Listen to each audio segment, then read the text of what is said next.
नमस्कार साथियों, मेरा नाम है अशोक पांडे और मेरे चैनल जयवृत शो पर आपका स्वागत है। फ्रेंड्स, आज हम Indian economy module B chapter number 14 का पार्ट 1 करने वाले हैं।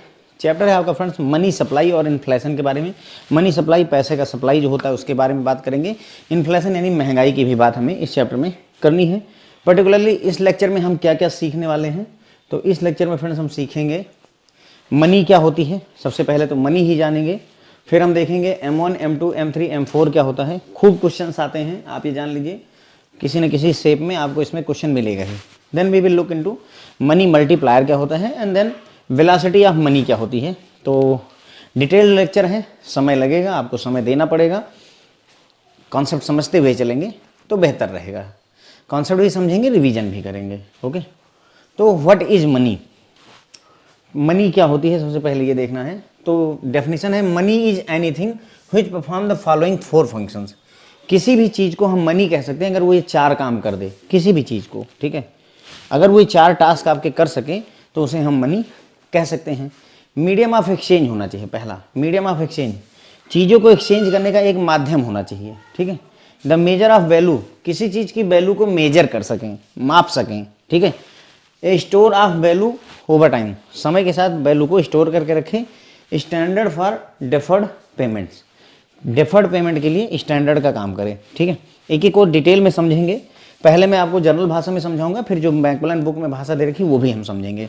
यहाँ पर एक टर्म है डेफर्ड पेमेंट, पहले ये जानिए क्या होता है। डेफर्ड पेमेंट मतलब टाली हुई पेमेंट, ऐसी पेमेंट जो हम तुरंत ना करें। जैसे हमने मोबाइल खरीदा, बोला मोबाइल कितने का है, बोला 15,000 रुपये का दुकानदार ने, हमने 15,000 दिए, मोबाइल खरीदा, तो ये डेफर्ड पेमेंट नहीं है, हमने इमीडिएट पेमेंट कर दी, ठीक है। दूसरा केस, मैं मोबाइल लेने गया, मैंने बोला कितने का है, बोला सर 1 लाख रुपए का आईफोन पड़ेगा आपको। तो मैंने बोला ठीक है, 10,000 अभी ले लो, 90,000 6 महीने बाद दे दूंगा। तो जो 90,000 आपने हटा दिया, पेमेंट को टाल दिया, दैट इज डेफर्ड पेमेंट। अभी नहीं करेंगे, बाद में डेफर कर दिया, मामले को डेफर कर दिया है, दूर हटा दिया है कि अभी नहीं देंगे, ठीक है। तो दैट इज डेफर्ड पेमेंट हो गई, ठीक है। मीडियम ऑफ एक्सचेंज का मतलब होता है एक्सचेंज का एक माध्यम है, चीज़ों को हम आपस में एक्सचेंज कर सके तो उसका एक माध्यम बनता है। जैसे पहले के समय में जब ये नहीं होती थी, जब पैसा नहीं था, जब पहले मनी ही नहीं होती थी, तो कैसे काम चलता था। सोचिए, पैसा नहीं है, रुपया छप नहीं रहा है, तो कैसे काम चलता होगा, हमारे पूर्वजों ने कैसे काम चलाया होगा। तो वो क्या करते थे, बोले ऐसा है कि मेरे पास 6 किलो चावल है, I have rice, 6 kilo rice है, और तुम्हारे, उसने बोला मेरे पास में 4 kg गेहूँ है, व्हीट। उसने बोला मेरे पास 4 किलो गेहूँ है, तो बोले ठीक है, मुझे गेहूँ की ज़रूरत है, तुम्हें चावल की ज़रूरत है, ऐसा करते हैं तुम मेरे से चावल ले लो और बदले में मुझे गेहूँ दे दो, ठीक है। ये हुआ करता था पहले, मतलब एक के बदले में दूसरे का कॉन्सेप्ट चला करता था, ठीक है। उसके बाद में दूसरा एग्जाम्पल ले लीजिए, किसी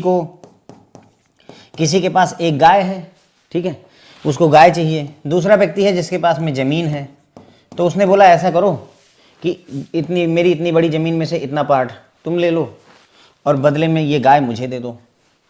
तो एक्सचेंज हुआ करता था, आपस में अदला बदली हम खेलते थे। तो एक चीज़ देते थे, बदले में दूसरी चीज़ मिलती थी। समस्या क्या थी, ये प्रॉब्लम होती थी कि भाई गाय कितने की है मुझे नहीं पता, ज़मीन जो हम दे रहे हैं क्या उतनी ही दे रहे हैं जितनी गाय के दाम की है। ये सारी प्रॉब्लम्स क्रिएट होने लगती थी। तो इसीलिए एक ऐसा माध्यम सोचा गया कि कोई ऐसा तरीका ढूंढो कि मतलब हम एक ऐसा चीज़ ले आएँ जिससे कि हमें एक दूसरे में लेन देन ना करके उस पर निर्भरता हो जाए। तो वहीं पर ही पैसों का आविष्कार हुआ, रुपए का आविष्कार हुआ, मनी का आविष्कार हुआ, रुपया नहीं कहेंगे, मनी का आविष्कार हुआ। उन्होंने बोला कि ऐसा है कि गाय के बदले में 600 रुपये मिलेंगे, ठीक है, और इस ज़मीन जो तुम ज़मीन दे रहे हो इसके बदले में 1000 रुपये मिलेंगे, है ना। तो मतलब कहने का ये हुआ कि अब हमने गाय के बदले में ज़मीन देना बंद कर दिया। अब हम क्या करते हैं, गाय खरीदनी है तो 600 रुपये देंगे, और अगर ज़मीन खरीदनी है तो 1000 रुपये देने पड़ेंगे। इस तरीके से एक मीडियम बन गया, मीडियम ऑफ एक्सचेंज, चीज़ों को अदला बदली करने का एक माध्यम बन गया। देखो अब क्या हुआ, हर चीज़ पैसे में कन्वर्ट हो गई। मोबाइल कितने का है सर, 15,000 का है। पहले का समय होता तो हम 2 क्विंटल गेहूँ लेकर के घर से जाते और बदले में वहाँ से मोबाइल खरीद करके लाते। लेकिन अभी क्या हुआ कि नहीं, 2 क्विंटल गेहूँ का मूल्य मान लो 4,000 रुपये बनता है, तो तुम जाओ दुकान पे 4,000 रुपये ले लो और बदले में मोबाइल की दुकान पर जाओ, वहाँ 15,000 रुपये दो और बदले में तुम्हें जो है मोबाइल मिल जाएगा। यानी कि दुनिया में हर चीज़ बेसिकली क्या हुई, मनी के सापेक्ष में, मतलब हर चीज़ मनी में डिफाइन होने लगी। और उसी के बदले में मतलब मनी के बदले में चीज़ें मिलनी शुरू हो गई। तो ये मीडियम ऑफ एक्सचेंज का काम किया। अब मेजर ऑफ वैल्यू भी इसी समय यही बात, मेजर ऑफ वैल्यू का क्या, जैसे मैंने कहा कि भाई 2 क्विंटल हमारे पास गेहूं है तो कितने का है, 4,000 रुपए का। अब हम मेजर करना शुरू कर चुके, रुपए की वजह से, मनी की वजह से हम चीज़ों की वैल्यू जानना शुरू कर गए कि हाँ मेरा घर कितने का है सर, 80 लाख रुपए का। मुझे कैसे पता चला 80 लाख का है? पहले का समय होता तो हमें पता ही नहीं होता कि इसकी वैल्यू क्या है, नहीं पता भाई। क्यों? क्योंकि भाई अगर मान लो मुझे एक घर खरीदना है तो बोले वहाँ मेरे गांव में ज़मीन है, 2 बीघा तुम ले लो, बदले में ये घर हमको दे दो, इस तरीके का कॉन्सेप्ट चलता था। तो मनी क्या करती है, आपको वैल्यू को मेजर करने में भी मदद करती है, ठीक है। I store of value over time, जो मनी होती है वो क्या करती है, जो वैल्यू है उसको लंबे समय तक स्टोर करके रखती है। इसका क्या मतलब है? इसका मतलब यह है कि सोचो आपके पास में अगर अभी 100 रुपए हैं, एक 100 रुपए का नोट मेरे पास है, मैं इसको रख देता हूँ, ठीक है। मेरे ग्रैंड चिल्ड्रन होंगे, बच्चों के बच्चे होंगे, तो अगर जो है ये 100 रुपए का नोट यदि मान लो गवर्नमेंट ऑफ इंडिया बंद नहीं करती है, तो अगर ये आज 100 रुपए का नोट है रखा हुआ, तो वो 100 रुपए का नोट आज से 100 साल बाद भी 100 ही रुपए का रहेगा, वैल्यू स्टोर करके रखेगा। इसका मतलब ये है, ठीक है। ओवर टाइम, समय के साथ में भी वैल्यू स्टोर करके, भाई नोट बंद ना हो जाए, तो 100 रुपए अगर आपके ग्रैंडफादर ने कमाया हुआ है तो वो 100 रुपए अगर आप लेकर जाओगे तो आज भी 100 रुपए वर्थ का ही है। साथ ही साथ में डेफर्ड पेमेंट के लिए स्टैंडर्ड का काम करता है, यानी कि हम अगर कोई पेमेंट टालना चाहते हैं भविष्य के लिए, हम भविष्य में कोई पेमेंट करेंगे, तो वहाँ पर क्या चीज़ काम आ सकती है, मनी ही काम आएगी। हम बोल देंगे कि जो है आज से 6 महीने बाद मैं आपको 15,000 रुपये दूंगा, मनी दूंगा। कोई ये कहोगे कि मैं गेहूं और आटा और चावल दे दूंगा, तो वो इसको एग्री नहीं करेगा, ठीक है। तो मनी बेसिकली ऐसी कोई भी चीज़ जो ये 4 काम करें, एक्सचेंज का मीडियम बने, मतलब हम इसके बदले में कुछ लें और बदले में कुछ बेच सकें, खरीद सकें, वैल्यू को मेजर करने में काम आए। मेरा घर कितने रुपए का है ना, जैसे हम घर खरीदना चाहते हैं तो 10 लाख रुपए देंगे, खरीद लेंगे। मेजर ऑफ वैल्यू यानी घर की कीमत कितनी है, 10 लाख रुपए है। वैल्यू को स्टोर करके रखेगा, मनी जो है वैल्यू को स्टोर करके रखेगी, आज 10 लाख रुपए तो कल भी 10 लाख रुपए। स्टैंडर्ड फॉर डेफर्ड पेमेंट, भविष्य में कोई पेमेंट करनी है, देर से कोई पेमेंट करनी है, तो उसके लिए जो है ये एक स्टैंडर्ड का काम करे, तो उसे ही फ्रेंड्स हम मनी कह सकते हैं, ठीक है। अब ये चारों बातें मैंने आपको समझा दी हैं, इनकी लैंग्वेज भी देख लेते हैं, ये क्या कहना चाहते हैं। सेम वही बात है, मीडियम ऑफ एक्सचेंज में individual goods and services and other physical assets are priced in terms of money and are exchange using money. मतलब जो भी चीज़ें होती है, कोई भी सर्विस है, कोई भी गुड्स हैं, कोई भी एसेट है, उसको किसमें, उसकी प्राइसिंग कैसे की जाती है, मनी के टर्म में की जाती है। किसमें की जाती है, मनी के टर्म की जाती है, और मनी के बदले में ही, एक्सचेंज यूजिंग मनी, ठीक है। कोई एसेट लेना है, फ्रिज लेना है तो मनी के बदले में फ्रिज मिलेगा, कार खरीदनी है मनी के बदले में फ्रिज मिलेगा, मतलब कार मिलेगी, ये होता है, ठीक है। अब मेजर ऑफ वैल्यू, दूसरा, money is use to measure and record the value of goods and services. Money को यूज करके हम क्या करते हैं, मेजर कर सकते हैं, रिकॉर्ड कर सकते हैं, किसकी, गुड्स की वैल्यू को, गुड्स की कितनी वैल्यू है, सर्विसेज की कितनी वैल्यू, उसको मेजर करने में हमारी मदद करता है। I store of value over time, money can be held over a period of time and use to finance future payment. Money को हम होल्ड करके रख सकते हैं अपने पास में 10 साल 20 साल, और पेमेंट करने के काम में ये आ सकती है। Standard for deferred payment, money used as an agreed measure of future receipt and payment in contract. कोई भी कॉन्ट्रैक्ट है, फ्यूचर में कोई रिसिप्ट होनी है यानी पैसा आना है, कोई पेमेंट होनी है यानी पैसा जाना है। ध्यान रखें, रिसिप्ट का मतलब रिसीव होना है, और पेमेंट होने का मतलब पेमेंट होनी है, तो उसके लिए हम मनी का यूटिलाइजेशन कर सकते हैं, ठीक है। तो ये हो गई सर, मनी किसे कहते हैं। मनी वो चीज़ है जो 4 काम कर सके, मीडियम ऑफ एक्सचेंज का काम करे, मेजर ऑफ वैल्यू का काम करे, store of value over time कर सके, स्टैंडर्ड फॉर डिफर्ड पेमेंट का काम करे, तो उसे हम मनी बोल देते हैं, ठीक है। अब आगे बात करेंगे मनी सप्लाई की। थोड़ा समय लगेगा, देखिए लगभग 8 मिनट लग गए हैं इतना ही समझाने में, पर ठीक है, एक बार आपके दिमाग में चीज़ें बैठा दी मैंने, तो फिर ये इतना मुश्किल भी नहीं रहता है, आगे सारी चीज़ें आसान पड़ती हैं, ठीक है। Money supply, money supply refer to the stock of money available in the economy at a given point of time. किसी गिवन पॉइंट ऑफ टाइम में हमारी इकोनॉमी में कितना पैसा मौजूद है, उसे ही मनी की सप्लाई कहा जाता है। कितना पैसा मौजूद है इकोनॉमी में, कितना पैसा मौजूद है मौके पर, यानी कि जैसे हम 150 करोड़ भारतीय हैं, कितना पैसा मौजूद है हमारे पास में, अगर वो सारा जोड़ लिया जाए तो उसे ही सर हम मनी सप्लाई कहेंगे, ठीक है। मनी सप्लाई का जो डेटा होता है वो रिकॉर्ड किया जाता है और पब्लिश किया जाता है किसके द्वारा, रिजर्व बैंक ऑफ इंडिया के द्वारा, फोर्थ नाइटली बेसिस, यानी कि फोर्थ नाइटली मतलब 2 वीक 14 दिन 15 दिन कह सकते हैं, ठीक है। तो मनी सप्लाई, सवाल क्या पूछा जाएगा आपसे कि मनी सप्लाई का डेटा कौन पब्लिश करता है, government of India, reserve bank of India, इस तरीके का क्वेश्चन आपसे पूछा। तो मनी सप्लाई का जो डेटा होता है वो रिजर्व बैंक ऑफ इंडिया द्वारा पब्लिश किया जाता है। इसकी फ्रीक्वेंसी क्या है, फोर्थ नाइटली बेसिस पर, मंथली क्वार्टरली नहीं होता, फोर्थ नाइटली हर 2 हफ्ते पर इसको पब्लिश किया जाता है रिजर्व बैंक ऑफ इंडिया द्वारा। अब बात करते हैं major of money supply. Money supply को मेजर करने के लिए हमारे पास 5 है, वैसे M0 भी होता है, वो भी हमें डिस्कस करना है। फिलहाल हमने 4 यहाँ लिखे हैं, लेकिन 5 और डिस्कस करेंगे। M1, M2, M3, M4 और M0 भी होता है sir, okay. M0, M1, M2, M3, M4 ये मेजर ऑफ मनी सप्लाई होते हैं। वहाँ तक हम पहुँचें, हमें M1, M2, M3, M4 सबके बारे में डिस्कस करना है, लेकिन उससे पहले कुछ टर्म्स हैं जिन्हें हम देख लें। करेंसी विथ पब्लिक का क्या मतलब होता है, करेंसी विद द पब्लिक का मतलब होता है currency in circulation less cash held by the bank. Currency with public का क्या मतलब है, पब्लिक के साथ कितनी करेंसी है, पब्लिक के पास कितनी करेंसी है, इसका मतलब करेंसी कितनी सर्कुलेशन में। सर्कुलेशन का मतलब क्या होता है, सर्कुलेशन का मतलब होता है आदान प्रदान हो रहा है, लेन देन हो रहा है, कितना ऐसा पैसा है जो एक दूसरे के हाथों में शिफ्ट हो रहा है, ट्रांसफर होता जा रहा है, that is money in currency in circulation, ठीक है। काफ़ी सारे अच्छे टर्म्स और अच्छी बातें हम यहाँ इस लेक्चर में सीखेंगे, मजा आएगा आपको, इसमें कोई दो राय नहीं है, ठीक है।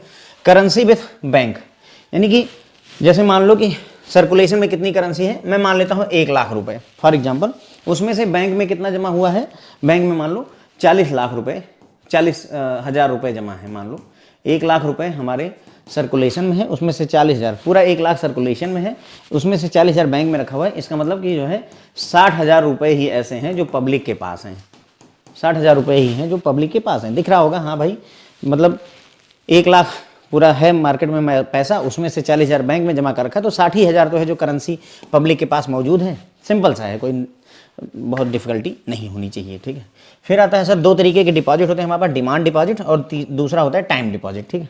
आप सब चूँकि बैंकर हैं तो आई बिलीव कि इसकी अंडरस्टैंडिंग हमें होगी, कोई नई चीज़ नहीं सिखाऊंगा, पर फिर भी थोड़ा समझ लेते हैं।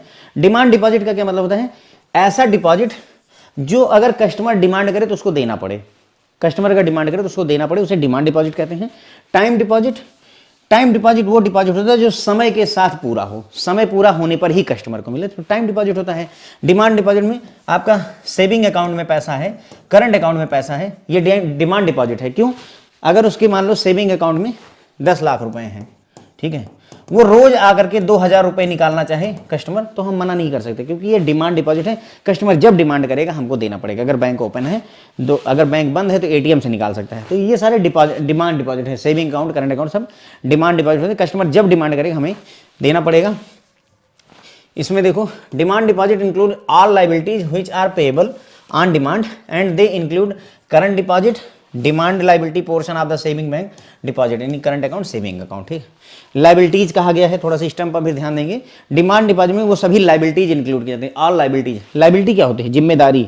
एसेट क्या होता है, जो हमारे पास कुछ मतलब हमने अपनी ज़िंदगी में जो कमाया है बेसिकली उसे एसेट कह सकते हैं। जैसे कमाया का मतलब, अगर हमने घर खरीदा है तो वो एसेट है हमारा, ठीक है। अगर हमने प्लॉट खरीदा है तो वो एसेट है हमारा, करेक्ट है।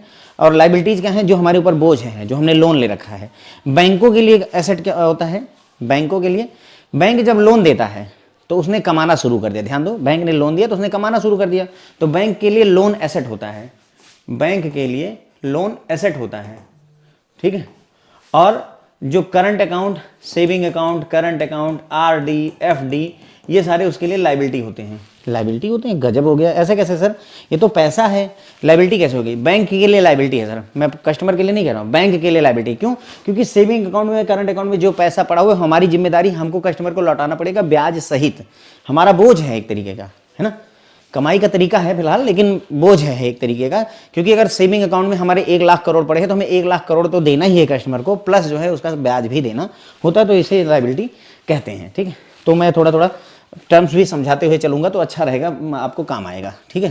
तो इसमें सारे करंट डिपॉजिट हो गए, सेविंग डिपॉजिट वगैरह सब कुछ इसमें शामिल हो जाता है डिमांड डिपॉजिट में। टाइम डिपॉजिट क्या होता है सर, जो पेबल होते हैं अदरवाइज देन ऑन डिमांड, ऐसे डिपॉजिट जो ऑन डिमांड नहीं पेबल होते, ऑन डिमांड के अलावा पेबल होते हैं, उन्हें टाइम डिपॉजिट कहता है। इसमें FD आ जाती है आपकी, cash certificate, cumulative and recurring deposit यानी RD, time liability portion of the saving bank deposit. अगर सेविंग बैंक अकाउंट में कोई टाइम लाइबिलिटी पोर्शन है तो उसे भी लेंगे।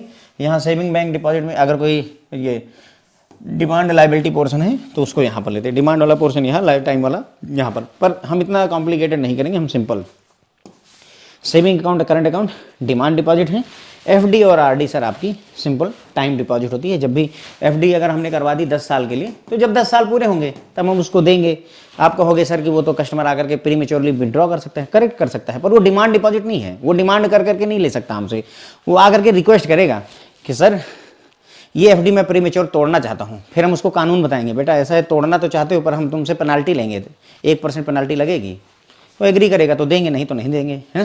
सेविंग अकाउंट में ऐसा नहीं है। सेविंग अकाउंट में उसने पैसा जमा किया तो वो आकर के कहता है कि मुझे पैसे निकालने, तो हम ये नहीं कह सकते कि भाई साहब नहीं निकाल सकते, आपको पेनाल्टी लगेगी, नहीं, नथिंग लाइक दैट। ओके, तो ये हो गया टाइम डिपॉजिट का फंडा, ठीक है। तो आई बिलीव आपको ये क्लियर हो गया होगा। अब आगे बढ़ते हैं। ये टर्म ऐसे लिखे मैंने 3 हैं, पर विश्वास करिए आपको क्वेश्चन ये मार्क्स दिलवा देंगे, ये नंबर दिलवाएंगे सीधे सीधे। M0 को रिजर्व मनी कहते हैं, M1 को नैरो मनी और M3 को ब्रॉड मनी।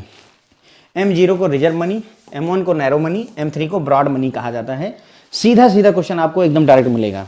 अलग अलग तरीकों से क्वेश्चन पूछाता है। कभी पूछेंगे कि इनमें से कौन सा ब्रॉड मनी है, कभी क्वेश्चन पूछते हैं इनमें से कौन सा ब्रॉड मनी है, M0, M1, M2, M3, M4, ठीक है। कभी आपसे पूछें इनमें से कौन सा नैरो मनी है, कभी आपसे पूछेंगे इनमें से कौन सा रिजर्व मनी है, या फिर दूसरे टर्म में ये पूछ लेंगे M0 को क्या कहते हैं। M0 को रिजर्व मनी कहते हैं, उसके बाद में ब्रॉड मनी कहते हैं, नैरो मनी कहते हैं, मनी सप्लाई कहते हैं, काइंड ऑफ दैट। ऐसे क्वेश्चंस बहुत बनते हैं, that's why you have to remember it. M0 को रिजर्व मनी, M1 को नैरो मनी, M3 को ब्रॉड मनी, ठीक है। क्यों कहते हैं वो भी थोड़ा सा आगे बढ़ेंगे तो समझेंगे, ठीक है। जो 4 common measures use for money supply in India as follows, ठीक है। 4 most common measure of money supply. Money supply के 4 कॉमन मेजर होते हैं, कौन से, M1, M2, M3 और M4, ठीक है। 4 कॉमन मेजर हैं। M0 भी यूज होता है लेकिन वो कॉमन मेजर में नहीं आता है, ओके।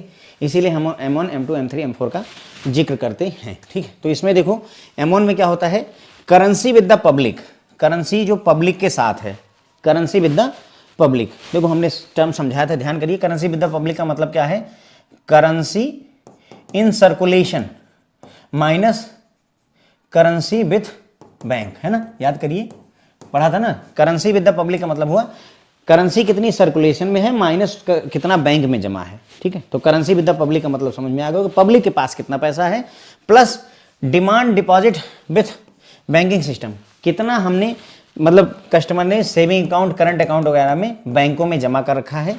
तीसरा other deposit with RBI, reserve bank of India के साथ में जो अदर डिपॉजिट किए गए हैं वो भी आपका M1 का पार्ट होता है। तो M1 में फ्रेंड्स देखिए याद रखना पड़ेगा सर, ये याद रखना पड़ेगा।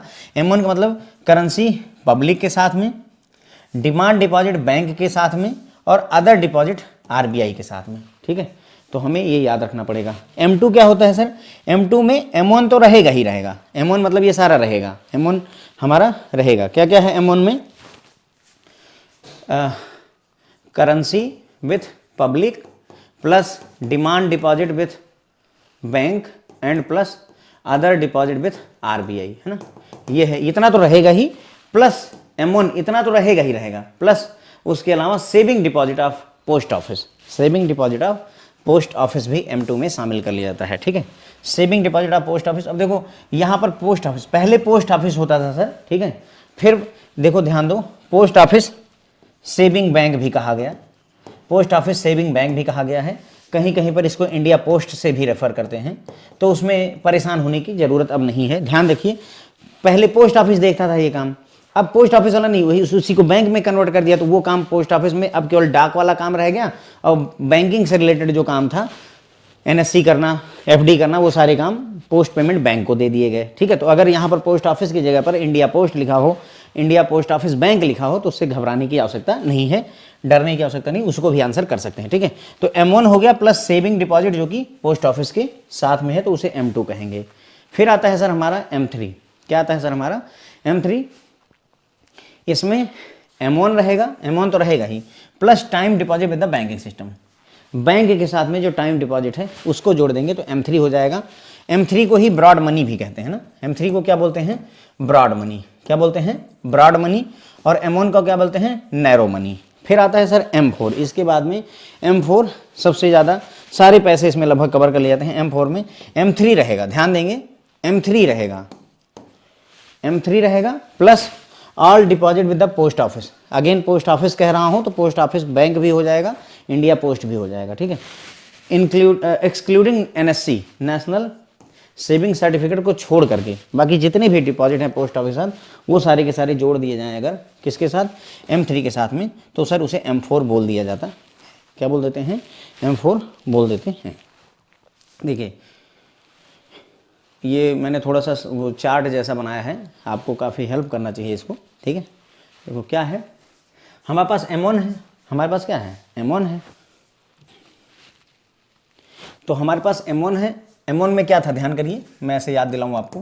M1 में क्या था, currency with public, currency with public plus demand deposit with bank plus other deposit with RBI, correct है, यही M1 में था। मैं आपको याद दिलवा रहा हूँ, याद करवा रहा हूँ, रटा रहा हूँ बेसिकली।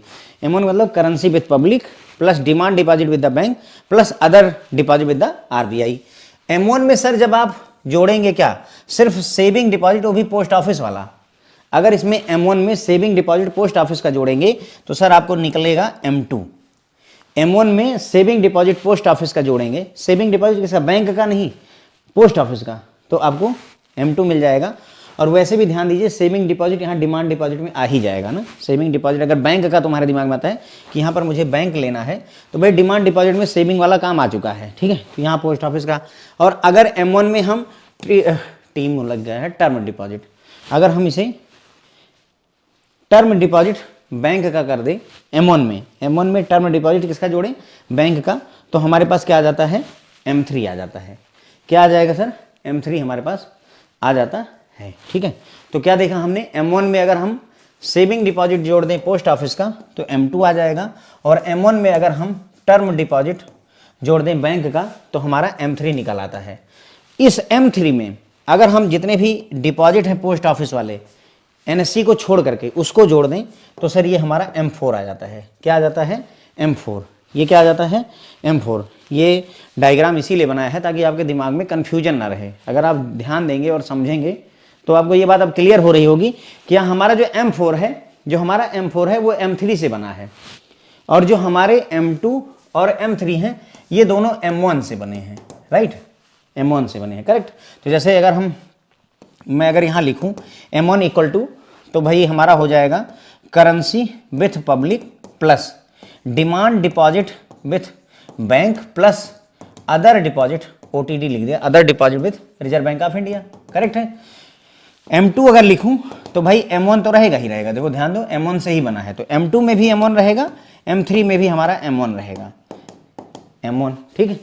M1 प्लस यहाँ पर saving deposit with post office, किसका, हमने क्या किया, M1 में सेविंग डिपॉजिट जोड़ दिया पोस्ट ऑफिस वाला, और यहाँ पर M1 में क्या किया, टाइम डिपॉजिट जोड़ दिया, किसका, बैंक का। क्या जोड़ दिया हमने, टाइम डिपॉजिट किसका जोड़ दिया, time deposit, term deposit bank का जोड़ दिया, ठीक है। ये इसे टाइम डिपॉजिट भी कह सकते हैं, कोई दिक्कत नहीं है, time deposit with the bank, okay.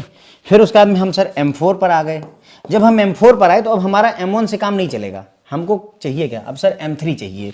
तो यहाँ ध्यान रखना फ्रेंड्स, यहाँ M3 लगेगा, यहाँ क्या लगेगा, M3 प्लस ऑल डिपॉजिट, किसके, पोस्ट ऑफिस वाले, लेकिन उसमें भी जो है एक्सक्लूडिंग NSC नहीं लेते, नेशनल सेविंग सर्टिफिकेट। NSC जैसे हमारे बैंकों में FD होती है, वैसे ही यदि आप FD करवाएं जो है पोस्ट ऑफिस में तो उसे NSC कहा जाता था। पहले का कॉन्सेप्ट है, बहुत शुरू के दौर में भारत सरकार लेकर आई थी लोगों के लिए, NSC करवाते थे लोग, FD नहीं करवाते, NSC करवाया करते थे पोस्ट ऑफिस में जाकर के, फिर FD का कॉन्सेप्ट प्रचलन में आया है, ठीक है। तो बस ये हो गया sir M1, M2, M3, M4। मेरे ख्याल से बढ़िया तरीके से आपने समझा, याद किया, जाना, ठीक है। इस पर न्यूमेरिकल भी आते हैं तो थोड़ा सा समझ करके रखने की आवश्यकता है। एक और रह जाता है सर M0, ये भी देख लेते हैं। M0 क्या होता है, currency in circulation, bankers deposit with the RBI, other deposit with the RBI। कितनी करेंसी सर्कुलेशन में है बैंकों ने कितना डिपॉजिट कर रखा है रिजर्व बैंक ऑफ इंडिया के साथ में, और other deposit with RBI, RBI के साथ अदर डिपॉजिट। अदर डिपॉजिट का क्या मतलब, थोड़ा सा बता देता हूँ। जैसे बैंक के अलावा जो लोग एफडी करवाते हैं या आरबीआई के पास पैसा रखते हैं, बैंक के अलावा गवर्नमेंट रख सकती है, भारत सरकार, केंद्र सरकार, राज्य सरकार रख सकती हैं, तो उन्हें अदर डिपॉजिट विद आरबीआई बोल दिया जाता है, ठीक है।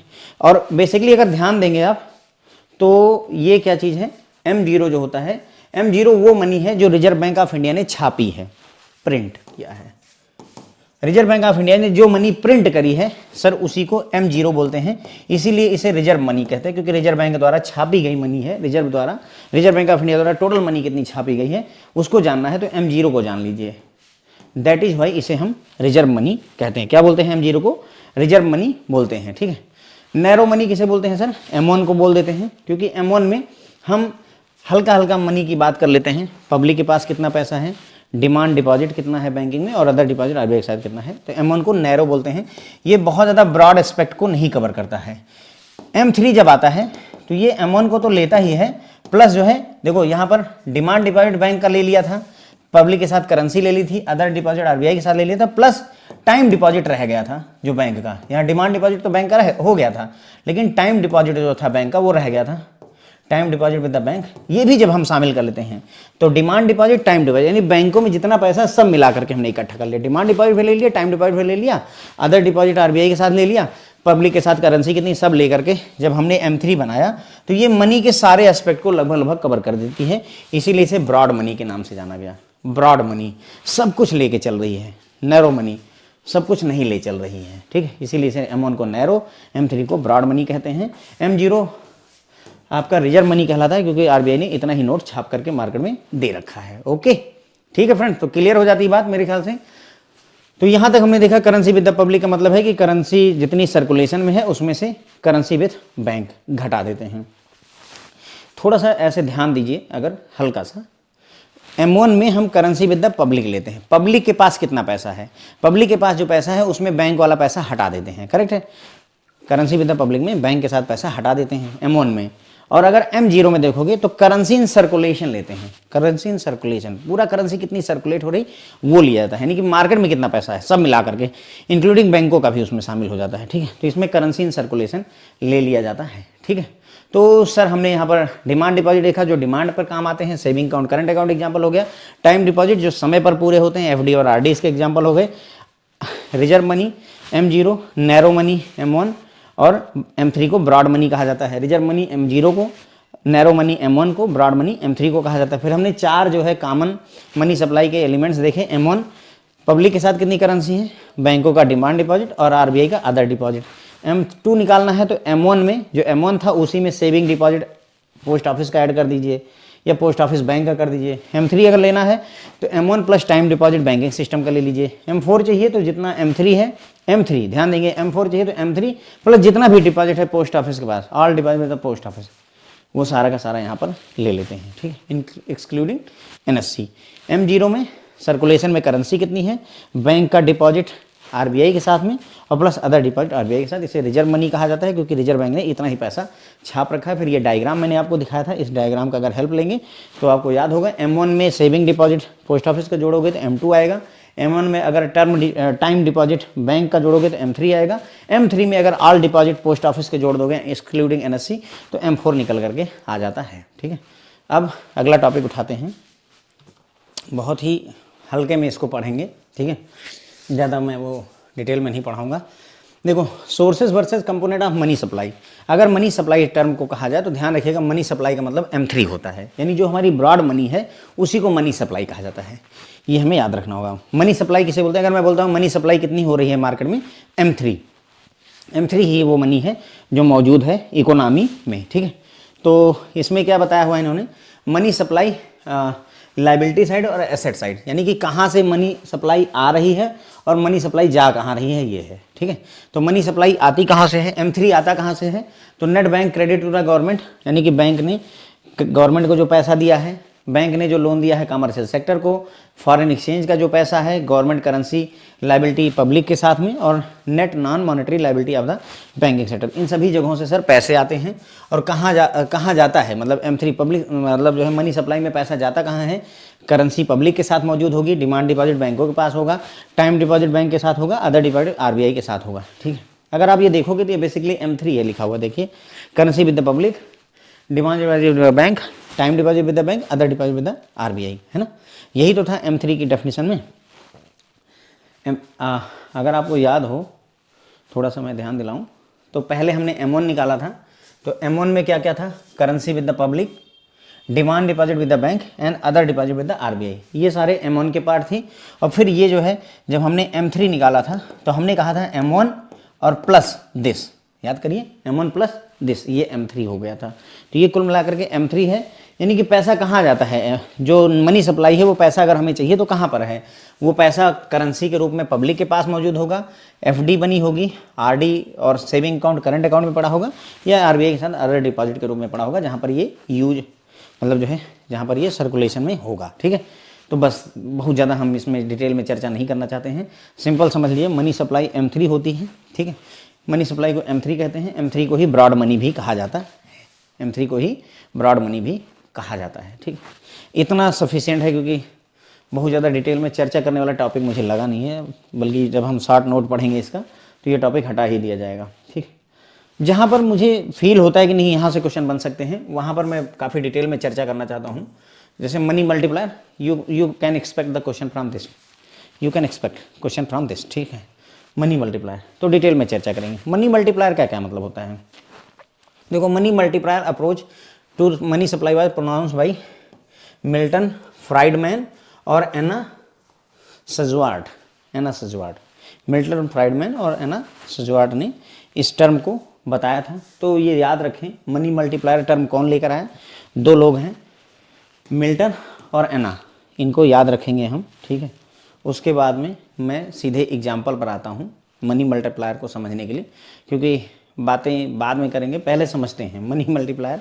और you will be shocked by this example, ये एग्जाम्पल आपकी आंखें खोलेगा, विश्वास करिए। ठीक है, देखो जैसे मनी मल्टीप्लायर को इन्होंने समझाया हुआ है कि मनी मल्टीप्लाई कैसे होती है।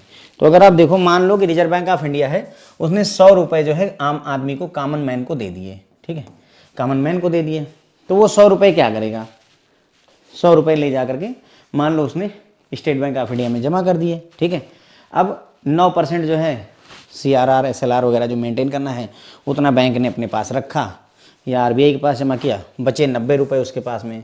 हम ये मान कर चलते हैं कि 100 रुपये में से 9% ही बैंक को अपने पास रखना है, बाकी वो लोन के तौर पर दे सकता है। एग्जैक्ट टर्म में मत जाइए, समझने का एग्जाम्पल है, जरूरी नहीं कि 9% करेक्ट हो, बस समझिए लेकिन कि कैसे चलता है सिस्टम। तो 9% उसने अपने पास रखा, और 90 रुपये, यानी 100 में से 9 रुपये 10 रुपये चले गए, तो 90 रुपये उसने लोन के रूप में दे दिया। लोन कहाँ गया, किसी बिजनेसमैन ने ले लिया, अंबानी टाटाज वगैरह ने, उसने अपना काम करवाया और लोगों को सैलरी पे कर दी, सैलरी पे करी 90 रुपये की। अब जितने भी वर्कर्स हैं, एम्प्लॉई हैं, ये क्या करेंगे, ये बैंक में जमा करेंगे, बराबर है बात, बैंक में जमा करेंगे। तो ये अब HDFC बैंक के पास पैसा पहुंच गया, बैंक ने क्या किया, फिर से 9% अपना रखा 90 में से, और 81 रुपये जो है उठा करके लोन दे दिया, फिर से लोन 81 रुपीज़ का दे दिया। ठीक है, तो हुआ क्या, ध्यान देंगे अगर हम इस बात को, रिजर्व बैंक ऑफ इंडिया ने कितने रुपए दिए थे हमें, कॉमन मैन को कितने रुपए दिए थे, 100 रुपये। ठीक है, उस 100 रुपये से कितने रुपए बन गए, देखो एक जो है 90 रुपये का लोन यहाँ पर बटा है।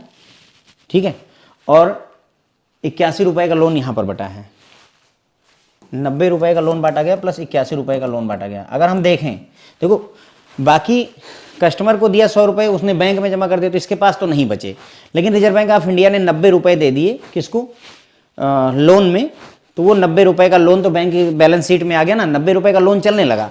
आम आदमी, ये बिजनेसमैन के पास है, इसके पास भी नहीं बचे, वर्कर्स के पास चले गए, वर्कर्स ने ला करके बैंक में जमा कर दिया, बैंक ने फिर से लोन बांट दिया, तो बैंक की बैलेंस शीट में फिर से एक जो है 81 रुपये का लोन देखने लगा। तो कुल मिला करके 171 रुपये बन गए। कितने रुपए बन गए, 171 रुपये। दिया कितना था RBI ने, सिर्फ 100 रुपये दिए थे, बने कितने, 171। अब अगर हम इसी प्रक्रिया को और बढ़ाएं, इसी प्रक्रिया को आपका मन करे तो और बढ़ा लीजिए। फिर से लोन दिया है बिजनेसमैन को, शॉपिंग कॉम्प्लेक्स है उसका, उसने कस्टमर को बांटा, बांटने के बाद में जो पैसा था 81 रुपये वो बैंक में जा करके जमा हो गया। फिर 81 रुपये में से 9% काट लिया और बाकी का मान लेते हैं उदाहरण के तौर पर 70 रुपये और बचे उसके पास, 70 रुपये का लोन बांट दिया। तो 171 प्लस 70 241 रुपये हो गए। क्या मतलब समझ पा रहे हो मैं क्या कहना चाह रहा हूँ? रिजर्व बैंक ऑफ इंडिया ने सिर्फ 100 रुपये का लोन, 100 रुपये का नोट छापा था, बदले में ये 100 रुपये घूम टहल के 241 रुपये का रूप ले चुके हैं। और ये प्रक्रिया बहुत ज़्यादा देर तक चलती रहती है, ये तो सिर्फ 3 स्टेप में है, यही चलता ही रहता है। फिर आपका 241 हो गए, तो 100 रुपये मल्टीप्लाई हो गए, मल्टीप्लायर इफेक्ट चल रहा है। देखो ध्यान दो, सिर्फ 100 रुपये मेरे आरबीआई के सिर्फ 100 रुपये मल्टीप्लाई हो रहे हैं। That's what we talk about multiplier, money multiplier concept. ठीक है, यही है sir money multiplier effect, money multiplier. ये तो एकदम आदर्श सिस्टम मैंने बताया आपको कि मतलब अब आपके मन में एक आधे जो डाउट बनेंगे, मैं बता रहा हूँ क्या। जैसे हमने 100 रुपये आम आदमी को दे दिया, आपको लग रहा होगा कि क्यों वो पगला है, 100 रुपये वहाँ नहीं जमा करेगा। कोई बात नहीं, ना जमा करवाओ, सिर्फ 50 रुपये बैंक में जमा करवा दीजिए आप। ठीक है, अब बाकी 50 रुपये का मान लेते हैं हम, उसने सब्जी खरीद ली फॉर एग्जाम्पल। अब सब्जी वाला क्या करेगा, सब्जी वाला क्या करेगा भाई, कहीं से जाके सब्जी खरीदेगा। मान लेते हैं वो भी छोटा मोटा व्यापारी है, उसने सब्जी खरीदी 50 रुपये की होलसेलर से। होलसेलर क्या करेगा, वो पैसे ले जा करके बैंक में जमा करेगा। करेक्ट है? तो मतलब मैं क्या कहना चाह रहा हूँ, घूम टहल करके पैसे बैंक में ही जाते हैं, घूम टहल करके पैसे बैंक में ही जाते हैं। फॉर एग्जांपल मान लो इन्होंने 90 रुपये का लोन लिया, ठीक है, 90 रुपये का लोन लिया। फिर इन्होंने क्या किया, अपनी कंपनी का ब्रांड एम्बेसडर विराट कोहली को बनाया। ठीक है, विराट कोहली को बनाया और विराट कोहली ने बोला कि ठीक है मैं आपसे 50 रुपये लूँगा। उदाहरण के तौर पर मान लेते हैं विराट कोहली ने 50 रुपये ले लिए। अब विराट कोहली क्या करेंगे, बैंक में जमा कर देंगे? नहीं, बैंक में जमा करते कोई बात नहीं है, इन्होंने ट्रिप कर ली कि भाई हमने फॉरेन घूमना है, या कार खरीद ली, 50 रुपये की कार खरीद ली मान लेते हैं। अब कार खरीदी तो कार डीलर क्या करेगा, फिर पैसा बैंक में डालेगा। आप समझिए मैं क्या कहना चाह रहा हूं, मतलब कार डीलर ने नहीं डाले मान लो, तो वो क्या करेगा, दूसरे अपने जो बड़ा कार डीलर है उससे बोलेगा कि भाई ये पैसे ले लो और बदले मुझे दूसरी कार दे दो। तो वो कार तो दे देगा बड़ा डीलर उस पैसे का क्या करेगा, वो ले जाकर के बैंक में जमा करेगा। सर चाहे ये आपका पैसा 20 प्रक्रिया से गुजर जाए, 50 लोगों के हाथ से गुजर जाए, लेकिन घूम टहल करके ultimately it will go into the bank. System ही ऐसा बना हुआ है। ओके, करेक्ट है या नहीं करेक्ट है? ठीक है सर, तो यही है मनी मल्टीप्लायर का कॉन्सेप्ट कि आरबीआई सिर्फ 100 रुपये छापता है और वो बदले में मल्टीप्लाई हो जाते हैं, बदले में मल्टीप्लाई हो जाते हैं। यानी जो मनी छापता है उसको मैंने क्या बोला था आपको, M0, और घूम टहल करके ये बन कितना जाता है, M3, ब्रॉड मनी या मनी सप्लाई के बराबर हो जाता है। M0 बन करके M0 ही बढ़ करके M3 में बदलता है। M0 क्या है, वो रुपया जो आरबीआई ने छापा है जिसे रिजर्व मनी कहते हैं। M3 क्या है, M3 आपकी मनी की सप्लाई है या ब्रॉड मनी कहते हैं। ठीक है, तो ये M0 जो है M3 के इक्विवेलेंट होने की प्रयास करता है, दैट इज मनी मल्टीप्लायर। यही हम यहाँ पर समझ रहे हैं। तो देखिए मनी मल्टीप्लायर अप्रोच जो है, money approach to money supply जो है प्रोनाउंस की गई थी मिल्टन द्वारा और एना द्वारा। ठीक है, money multiplier explains the process through which the base money, इन्होंने इसे रिजर्व मनी को बेस मनी कहा। Base money M0 created by central bank multiplies in the banking system to the stock of broad money M3 at any point of time। देखो जो मैंने आपको समझाया वही यहाँ लिखा हुआ है। अब आपको ज़्यादा बढ़िया से समझ में आ रहा होगा कि मनी मल्टीप्लायर एक्सप्लेन करता है उस प्रक्रिया को जिसके तहत जो बेस मनी होती है, बेस मनी जिसे M0 या रिजर्व मनी कहते हैं, जो कि सेंट्रल बैंक द्वारा क्रिएट की गई है, छापी गई है। ठीक है, बेस मनी M0 जो सेंट्रल बैंक द्वारा छापी गई है वो मल्टीपल होती है, मल्टीप्लाई होती है in banking system, banking system में मल्टीप्लाई हो जाती है। ठीक है, मल्टीप्लाई हो जाएगी to the stock of broad money M3 के रूप में। मतलब M0 बढ़ करके मल्टीप्लाई होते होते M3 का रूप ले लेती है, जिसे हम ब्रॉड मनी या मनी सप्लाई भी कहते हैं। ठीक है, at any point of time. ठीक है, तो मनी मल्टीप्लायर समझ में आया कि M0 M3 में कन्वर्ट होता है, यानी कि M0 ही M3 में बदलता है। M0 थोड़ा है, M0 हो सकता है सिर्फ 100 रुपये आरबीआई ने छापे हों, लेकिन यही रुपया घूम टहल करके बैंकिंग में होते हुए ये 2000 का रूप ले लेता है, M3 का रूप ले लेता है। यही है सर मनी मल्टीप्लायर। ओके, बस उसी का फार्मूला होता है, the money multiplier is the link between broad money M3 and reserve money M0। M3 और M0 के बीच में एक रिलेशनशिप होती है मनी मल्टीप्लायर की। उसका फार्मूला अगर हम देखना चाहें तो मनी मल्टीप्लायर इक्वल टू होता है M3 अपान M0।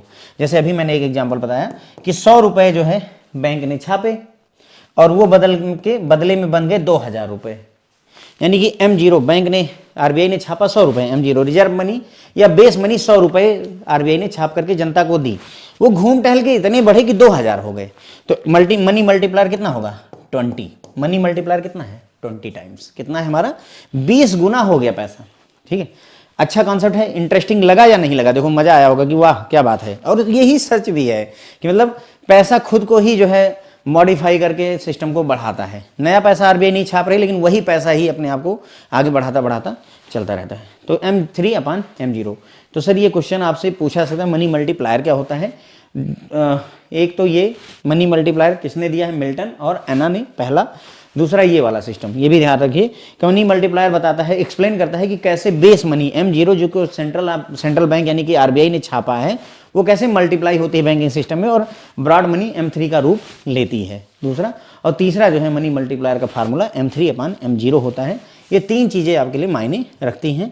M3 आपका ब्रॉड मनी हो गया और M जो है 0 आपका वो हो जाएगा रिजर्व मनी या बेस मनी। अब अगर हम बात करें अगले टॉपिक की जो कि है वेलोसिटी ऑफ मनी, ये भी काफ़ी इंटरेस्टिंग फिनोमेना है, मज़ा आएगा आपको इसको भी पढ़ करके। आप भी सोचोगे, मेरे ख्याल से मनी मल्टीप्लायर आपको क्लियर हो गया होगा। मैं कोशिश करूंगा कि आपको वेलोसिटी ऑफ मनी भी मैं समझा पाऊँ। ठीक है, तो ये बड़ा ही इंटरेस्टिंग सिस्टम है, अभी अब देखेंगे तो मज़ा आ जाएगा आपको। It is the average number of times money passes from one hand to another during given time. Velocity of money का मतलब होता है कि एक साल के अंदर में, एक गिवन टाइम पीरियड मान लेते हैं एक बरस के अंदर में, जो आपके हाथ में नोट है, मेरे पास अभी मौके पर कोई नहीं है, मान लेते हैं कोई नोट है, एक 10 रुपए का नोट मैं मान लेता हूं आपकी जेब में है। ठीक है, 10 रुपए का एक नोट आपकी जेब में है, तो ये 10 रुपए कितने हाथों से होकर गुजरा है एक साल में, that is velocity of money. कभी सोचा होगा कि ना कि मतलब जैसे वो नहीं एक नोट वायरल हुआ था, सोनम गुप्ता बेवफा है, कितने हाथों से वो नोट गुजरा सोनम गुप्ता वाला। ठीक है, कितने हाथों से, हो सकता है वो मतलब गुजरता ही रहता है भाई। जो नोट है वो कहाँ जाएगा, नोट जो है हम मान लो 100 रुपए मैंने बैंक से निकाले, मैंने निकाले जाकर सब्जी खरीद ली, सब्जी वाले ने अपने से बड़े सब्जी वाले दुकानदार से खरीदा, उसको दे दिया, वो 100 रुपये हो सकता है सब्जी वाले का, जो बड़ी सब्जी वाले दुकानदार है उसका बेटा मांग ले, बेटे को दे दिया, उसने जाकर के टॉफ़ी बिस्किट खरीद लिया। टॉफ़ी बिस्किट की दुकान वाला क्या करेगा, उस पैसे को लेगा जाकर के अपने होलसेलर को दे देगा, होलसेलर क्या करेगा, अपने बच्चे की फीस भर दी, स्कूल में पहुंच गए, स्कूल वाले क्या करेंगे, अपने PN को, अपने टीचर को फीस देंगे, पेमेंट करेंगे, पेमेंट करी। तो आप did you get the point, पैसा एक हाथ में रुकता नहीं, ये चलता रहता है लगातार। तो एक साल में कितने हाथों से हो करके गुजरा है, that is velocity of money. ठीक है, अब इसका एक इफेक्ट भी है, money in the hands of poor people has higher velocity than the rich people. ये भी एक खासियत है कि गरीबों के हाथ में जो पैसे होते हैं उनकी वेलोसिटी ज्यादा होती है, वो ज्यादा हाथों को बदलते हैं देन की रिच पीपल। एक अमीर आदमी है, ठीक है, तो हो सकता है उसके यहाँ 10 लाख रुपए हैं, ला करके उसने अलमारी में रख दिए, अपनी जो भी तहखाने में रख दिए, अलमारी में रख दिए, जहां पर भी उसने रखे, तो हो सकता है कि वो 10 लाख वहीं पड़े रहें, जब उसने कोई बड़ा काम करना है तो 10 लाख दे देने हैं। तो ये इनके जो पैसे, अमीरों के पैसे होते हैं, उतना हाथ नहीं बदलते, उतने लोगों के हाथ में नहीं जाते जितना कि गरीबों का होता है। गरीबों का क्या भाई, 10,000 कमाया, 20,000 कमाया, 12,000 की उसकी सैलरी है, महीने की 12,000 लाया, तुरंत ही पता चला कि 4,000 जो है आपका रेंट हो गया, 2,000 बिजली का बिल हो गया, 4,000 का राशन लाए थे, 100 रुपये का कपड़ा, जो भी व्हाटएवर, ठीक है, तो तुरंत ही वो हाथ चेंज होने लगता है। तो मनी हायर वेलोसिटी रखती है पुअर गरीबों के हाथ में। थोड़ा समझ में भी आ रहा होगा, हाँ ठीक कह रहे हैं सर इस बात को, ठीक है। If more people borrow money for the purchase higher velocity, अगर ज़्यादा लोग जो है खरीदने के लिए पैसा उधार लेंगे तो वेलोसिटी ज़्यादा रहेगी, क्योंकि ज़्यादा हाथों में पैसा आना जाना शुरू हो जाएगा। Hence developed countries equal to higher velocity because people save less and spend more because of, देखो क्या कह रहे हैं, जो डेवलप्ड कंट्रीज, ये याद रखने की जरूरत नहीं है, कॉन्सेप्ट समझाने के लिए है, ये मैकमिलन बुक में भी नहीं है, मैकमिलन बुक में ये है, यहाँ से शुरू है, पर आप समझो इस चीज़ को। डेवलप्ड कंट्रीज जो होती हैं वहाँ पर हायर वेलोसिटी होती है because people save less and spend more because of the consumerist life style and confidence in the government social security scheme. मतलब ये बोल रहे हैं अमेरिका वगैरह में लोग बचाते कम है और खर्चा ज़्यादा करते हैं। हमारी मतलब हमारी इकोनॉमी, हम लोग क्या करते हैं, अपनी कोशिश, इंडियंस की कोशिश ये रहती है कि कमाओ पहले बचाओ, बच्चों के लिए, अपने लिए, भविष्य के लिए, और फिर खर्चा करो, है ना। अमेरिका ऐसा नहीं करता, यूएस में ऐसा बिल्कुल कॉन्सेप्ट नहीं, वो उल्टा चलते हैं, वो पहले खर्चते हैं फिर कमाते हैं, ठीक है। मतलब क्या है, जैसे मान लो कि मेरी एज है, से आई एम 35 ईयर ओल्ड, तो मैं क्या करूँगा, मेरी नौकरी लग गई अगर वहाँ अमेरिका में, तो मैं सबसे पहले क्या करूँगा, एक घर खरीद लूँगा, ठीक है, लोन पे, और दूसरा काम करूँगा, एक बढ़िया अच्छी सी महंगी वाली गाड़ी खरीद लूँगा। 2 काम मैंने कर लिए, और क्या चाहिए मुझे, ठीक है। उसके बाद में ये भी पता ही होगा, अमेरिका में बच्चे जो है शादी के बाद कभी भी माँ बाप के साथ नहीं रहते, अपने यहाँ माँ बाप के साथ रहते हैं, वहाँ पर ऐसा सिस्टम नहीं है, वहाँ शादी से पहले ही किनारा हो चुका होता है, आपको अलग ही रहना होगा, ठीक है। तो अब क्या है कि मैंने गाड़ी खरीद ली 1 करोड़ की, 1 करोड़ का घर खरीद लिया, कुछ इधर उधर वेकेशन मनाई, अरे मतलब मायामी चले गए, लास वेगस वगैरह घुमाए, खर्चा कर लिया खूब दिल लगा करके। अब मेरा जिंदगी का सिर्फ एक उद्देश्य है, जो कर्जा लिया इसको चुकाते रहना है, इसलिए मुझे मजबूरी में नौकरी करते रहना होगा। मोटिवेशन रहता है भैया, मजबूरी में नौकरी करनी है। ये यूएस की स्टाइल बता रहा हूँ, इंडिया की स्टाइल ऐसी नहीं है, हम लोग उल्टा चलते हैं। हम लोग ये करते हैं, जैसे मान लो अगर आपकी गवर्नमेंट जॉब है हम लोगों की, तो ठीक है, हम लोग थोड़ा हिम्मत करते हैं, लेकिन जो प्राइवेट जॉब में हैं 50-60 हज़ार रुपये महीने कमाते हैं, वो पहले लोन नहीं लेते, उनकी कोशिश यही रहती है। अब खैर आदतें बदली हैं, लेकिन पहले की बात करें, अब तो बहुत ज़्यादा आदतें बदली हैं।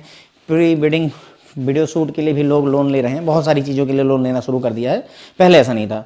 तो लोग क्या करते थे, पहले पैसे बचाते थे, जैसे हमें घर खरीदना है मान लो 25 लाख का, तो कोशिश ये करते हैं कि 10-12 लाख रुपए मेरे पास इकट्ठा हो जाए, तो बाकी का 10 लाख रुपए का मैं लोन ले लूँगा, तो मुझे कम से कम भर करके काम छुट्टी मिल जाएगी। ये हमारी स्टाइल हुआ करती थी।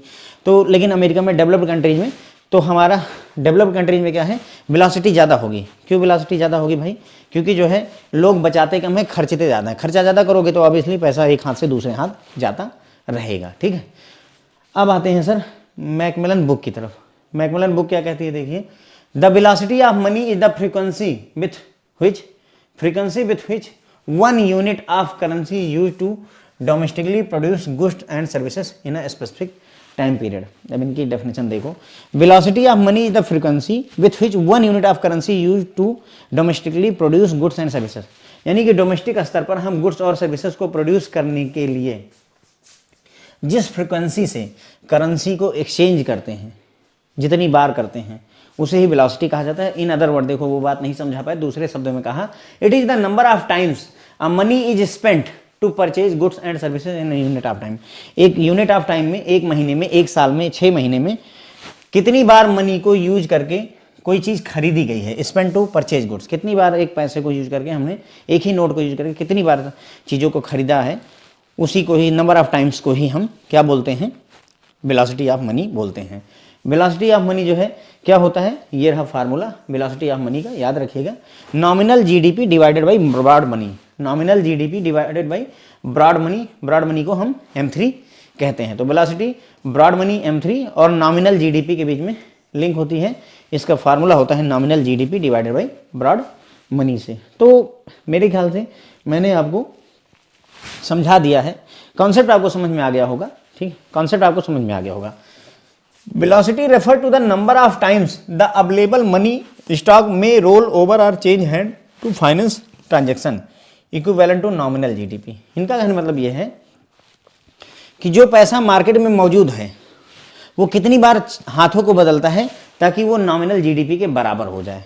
कितनी बार वो पैसा बदलता है, जैसे हमारे पास मान लो ब्रॉड मनी 100 है, 100 रुपये ब्रॉड मनी M3 के रूप में है, और हमारी नॉमिनल जीडीपी मान लेते हैं 500 है, तो इसका मतलब ये हुआ कि 5 वेलोसिटी ऑफ मनी 5 हुई। इसका मतलब जो हमारा पैसा है, जो रुपए का नोट है, वो कम से कम 5 हाथों में, 5 लोगों के पास जाता है, 5 बार अपने आप को स्विच ओवर करता है, ठीक है, 5 बार स्विच ओवर करता है, तब जा करके हमारी नॉमिनल जीडीपी पहुंचती है, ठीक है। तो ये जैसे मनी मल्टीप्लायर था, क्या था, M0 कितनी बार जो है मल्टीप्लाई हो रहा है कि M3 बन जाए, उसी तरीके से M3 कितनी बार जो है हाथ बदल रहा है लोगों के, कि ताकि वो नॉमिनल जीडीपी के इक्विवेलेंट पहुंच जाए, यही कोशिश हो रही है, ठीक है, क्लियर हो जाता है। जबकि whereas money multiplier is the magnitude by which base money is amplified in the banking system to the stock of broad money. जो आपका मनी मल्टीप्लायर होता है, मनी मल्टीप्लायर वो मैग्नीट्यूड बताता है जिससे बेस मनी जो है एम्पलीफाई होती है, चेंज होती है बैंकिंग सिस्टम में, ताकि वो ब्रॉड मनी में बदल सके। यानी कि M0 कैसे एम्पलीफाई होके M3 में बदलती है वो बताता है मनी मल्टीप्लायर, ठीक है।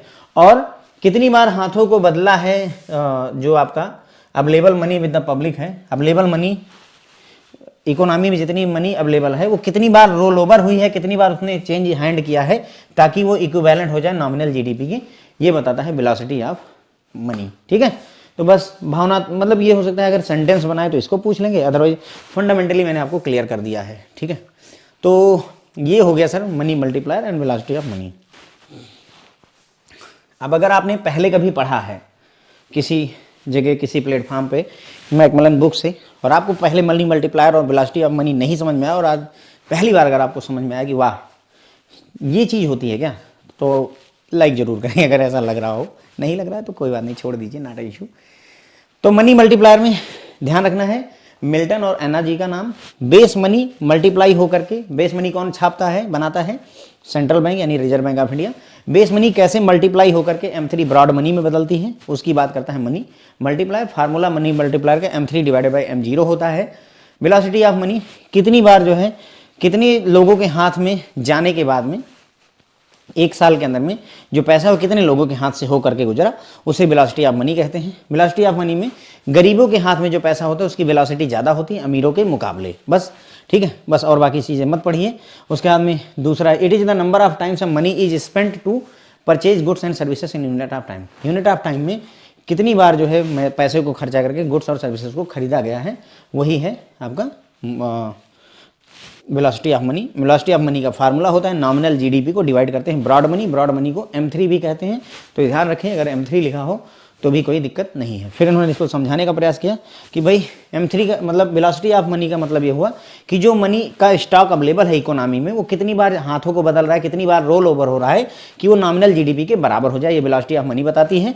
जबकि मनी मल्टीप्लायर आपको बताता है कि जो बेस स्टॉक है हमारा, बेस मनी है, वो कितनी बार मल्टीप्लाई होती है कि ताकि वो जो है ब्रॉड मनी का रूप ले सके, ठीक है फ्रेंड। तो बस अपना लेक्चर यहीं पर ख़त्म होता है फ्रेंड्स। आई होप आपको पसंद आया होगा। अगर जो है चीज़ें समझ में आई हैं, पढ़ने में अच्छा लगा है तो लाइक वगैरह कर सकते हैं। Thank you so much friends.